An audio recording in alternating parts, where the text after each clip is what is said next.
Hey everyone, so we're here with Cherise Trump, the Executive Director of Speech First. Cherise, thanks for joining us today. Yeah, so glad to be back. Awesome. So, Speech First, can you tell us a little bit about what your organization does there? Yeah, sure. So we litigate against universities that violate the free speech rights of students and our student members on those campuses. We focus primarily on educating students as well and advocating for their free speech rights through various education programs and research programs. Mm-hmm. And speaking of free speech, I know the Biden administration, they're trying to roll out some new Title IX regulations. Yeah. What's going on there? What have you been seeing? Yeah, so we find this really concerning, primarily from a speech angle as well, which, obviously most folks are focused on Title IX with gender identity being a new protected class. And that is something that also affects speech. So it's important to recognize it's not just about transgenders in sports, which is still a very contentious and hot topic and something we should be concerned about. But it is also going to put us in a position where, universities are going to be able to start enforcing Title IX harassment policies against students who maybe don't affirm someone's gender verbally, or who don't want to use someone's preferred pronoun. And that is a form of compelled speech that's very aggressive and will violate students' First Amendment rights. Mm-hmm. So this seems like it's going even further than the Obama administration did. But didn't they roll some of these kind of things back in 2020? Yes, they did. So yes. Yeah. So the Trump administration had put out some new rules in 2020 that actually really helped protect speech by implementing what we call the Davis standard, which is from the Supreme Court case Davis versus the Monroe County Board of Education. And in that case, the Supreme Court stated that the definition, in order for verbal or any kind of speech to be considered harassing conduct, it actually had to be so severe, so pervasive, and objectively offensive that it prevented students from having equal access to education. And this is such an important standard to include in the definition of harassment because it creates that really clear, defined, and high bar for what universities can go after students for. Because they can't just universities cannot just punish students or discipline students on speech. They can't just consider all speech harassment. It has to be specific speech that is actually considered harassing conduct. And so, not to go into too much legalese here, but there is a very good Supreme Court standard that is around this, which I just laid out. And now the Biden administration wants to actually basically jettison the Davis standard entirely. And they're going to be changing the language so that pretty much everything from a microaggression forward can be considered harassment. And yeah, that's, not very objective there. It seems like this is eroding just due process in general for especially college campuses and free speech at large. But you also talked about those harassment policies. Can you talk a little bit more about what exactly those are? Is that the way that colleges are looking at these issues? Yeah. So what's going on in universities right now, which I think is a really important point to make, is universities are so they have their Title IX federal standard policy on sexual harassment, right? But then they also have these additional harassment policies. There's no federal standard or no state regulations on how many harassment policies a university can have. Sometimes they'll call them the anti-harassment policy or anti-discrimination policy. And oftentimes they're included on the same pages in their student code of conduct as, the Title IX policies. And what they usually lay out is additional restrictions. So you have the Title IX restrictions that already exist, and then you have new ones that may lay out things like jokes and stereotyping and microaggressions, things that can all be considered harassing language, which are all forms of constitutionally protected language. But now universities are just basically kind of making up the rules as they go, and there's really no accountability here. And so with knowing that universities already have this penchant to violate students' rights through various policies like this, it's only kind of makes you wonder, what's going to happen once they have a federal mandate to do so through these new Title IX rules.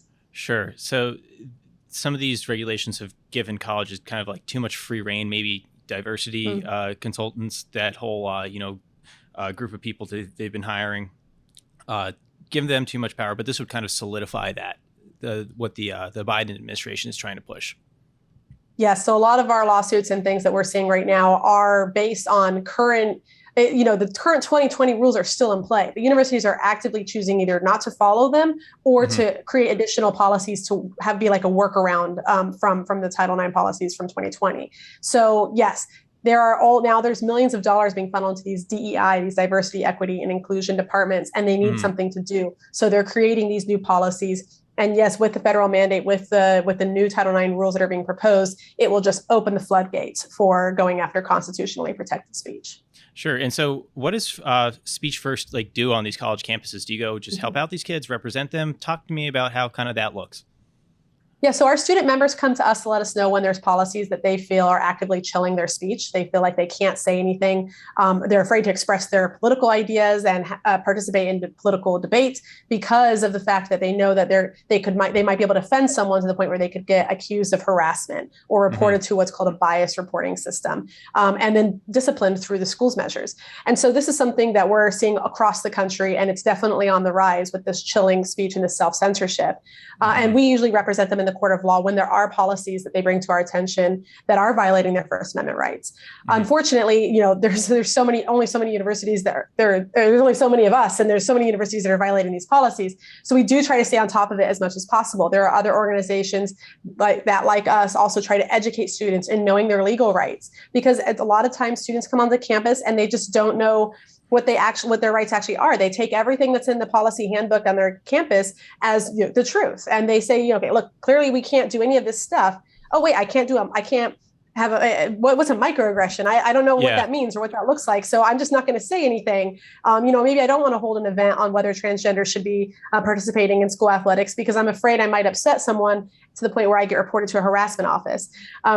So students are kind of thinking through a lot of this stuff, and they just kind of accept it. They accept the policies. They don't realize that these are actually fundamentally violating their rights, and that there's a path to go after the university for this.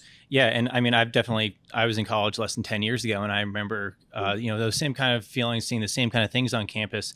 But, for the people like your organization and you who have been really fighting for free speech on college campuses, have people made any headway on this? Like, what are the real barriers, preventing real change? Yeah, so that's a really fantastic question, because I would say part of it is on students and part of it is on administrators who are knowingly doing this. The administrative level, that's where we have had a lot of legal success, right? So we go after these universities. We just won a lawsuit against the University of Houston, and they had a terrible harassment policy that basically said jokes, stereotyping, and anything from like a microaggression or subjective opinion, even a political opinion considered harassment. Anything in there, basically. Anything, yeah.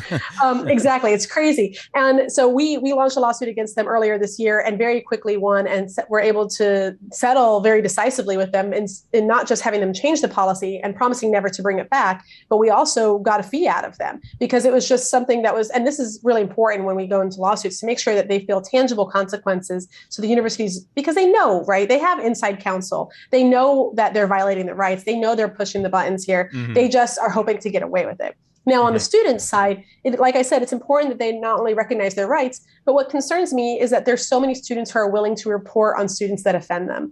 And they're obviously, when you read these harassment policies, they're very confusing. They're all encompassing and super subjective. So oftentimes on both sides of the, conservative and liberal students, they think that anything can qualify as harassment. So they are just reporting on each other left and right, and they love it. And that really worries me, because I'm like, wait, I remember I was in college for like 10 years ago too.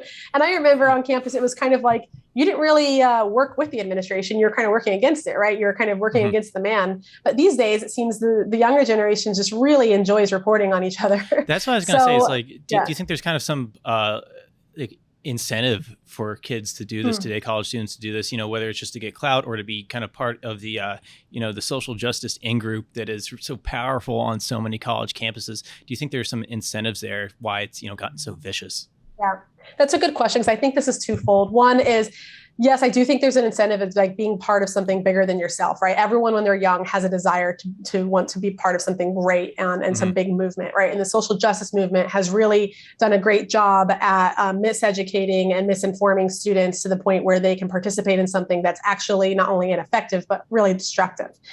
So that's something that students are kind of going towards. But I would say also a lot of it has to do with a little like laziness, right? So the lack of desire to want to debate something and actually have the facts at hand, having done all the research, that takes hours out of your day to really know an issue, right? So in order to avoid having to do all that work, all you have to do is call someone a racist or a bigot or report into the Title IX office, and you win your argument. Above. Yeah. Yeah, exactly. I'm like, you win your argument, and then you are now the winner and like the ultimate supreme on campus. So I think there's a clear evidence that students are preferring the easy route, the path of least resistance, right?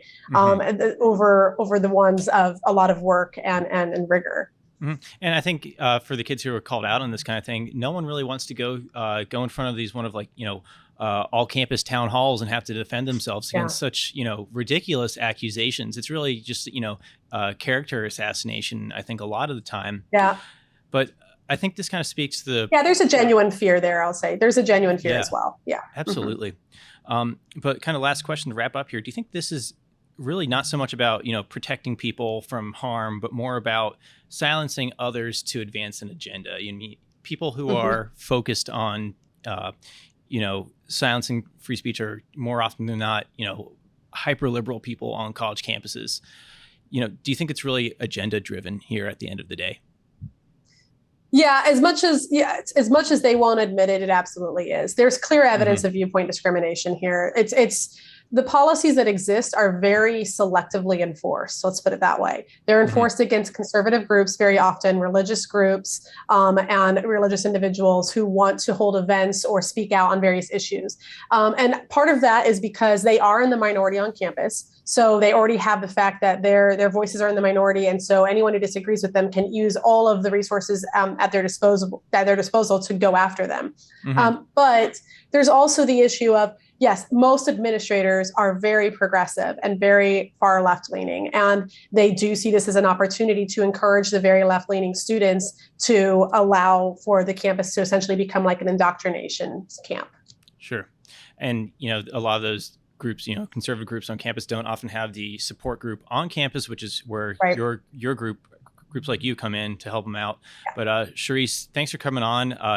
Executive Director of Speech First. Go check them out. Thanks for watching. Yep. Thanks so much for having me.